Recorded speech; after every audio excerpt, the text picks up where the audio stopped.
Hey there and welcome back. Today we'll be breaking down a very strong solo build that is great for all player levels, including freshly starting players. I'm thinking of using this build for my next 0 to hero since you have so many options with it.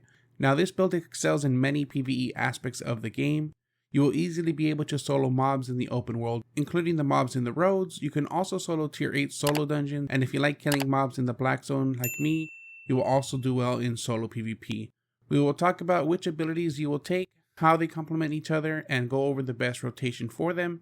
I will also provide you a few substitutions to the build at the end of the video, so make sure to stay to the end. Now without further ado, let's get into the build. For your helmet slot, I like to take the Cultist Cowl. With the nerfs to Mage Cowl, the Cultist Cowl has stood out as a clear replacement when it comes to soloing dungeons and empowered mobs. This is due to the D ability Inner Corruption, which does a large amount of damage to mobs. You will place a dot on your target dealing damage over 4 seconds. When fighting empowered mobs or a boss in a solo dungeon, I like to pair this up with the Poison Potion. In the upcoming patch, Inner Corruption will take a slight nerf in damage versus players, however the damage can no longer be reflected. For your passive, you will go with Aggression for the increased damage and healing by 3.5%.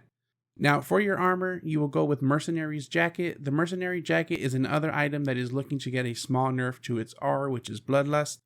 Bloodlust will heal 4 health less per tick. The way Bloodlust works is that you will heal off every normal or auto attack up to 7 times within 6 seconds.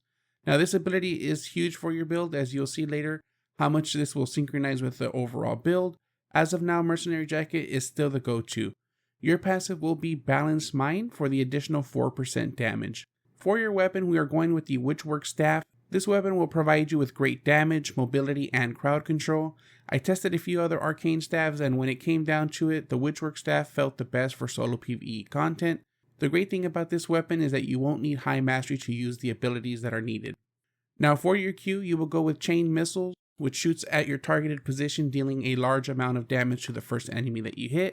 It will then spread and jump to the closest enemy within 7 meters, dealing damage, and can hit up to 3 total enemies. This will also place an arcane charge on the enemy's hit, which will be consumed once you do direct damage to them, and will do an increased amount of damage. This ability is great to round mobs up and AoE them down. For your W, you will go with Enigma Blade, which will conjure a blade that hits all enemies in a cone, dealing a large amount of damage.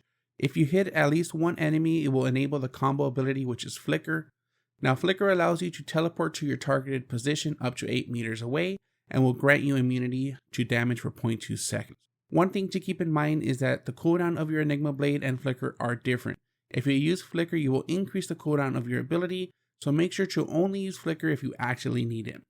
Your E is Black Hole. This will create a black hole with a 6 meter radius at your targeted position. After 1 second, the black hole will pull all enemies to the center, doing a large amount of damage and slowing your enemies by 16% for 7 seconds.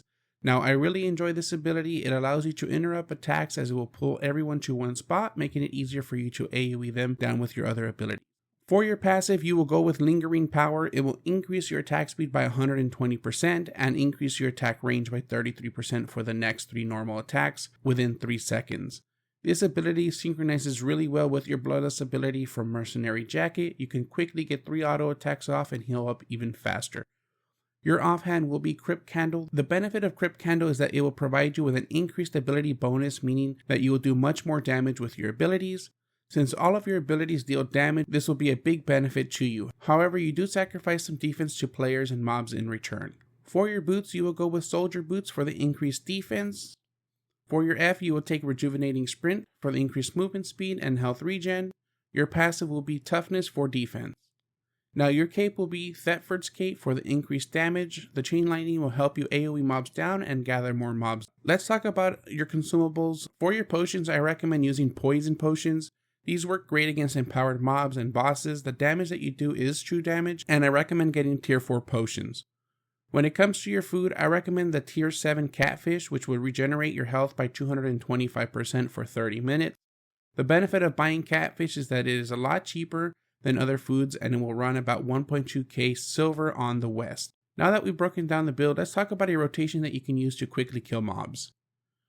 I recommend using your Q first, which will hit multiple targets and proc your Thetford Cape. This means that you will quickly aggro multiple mobs, preparing you to AoE them down. Next, use your E in Black Hole. This will suck all of your enemies into one spot and quickly follow up with your W Enigma Blade so you can connect with all of your mobs. If your mobs are still alive, quickly use your Q once more to chain your missiles. Make sure to auto attack in between abilities. You will get 3 quick auto attacks from your passive. If you find yourself taking a lot of damage and need to sustain, use your Q to proc your lingering power and then quickly use R to bloodlust and get 3 quick auto attacks off. Continue to auto attack to heal fully.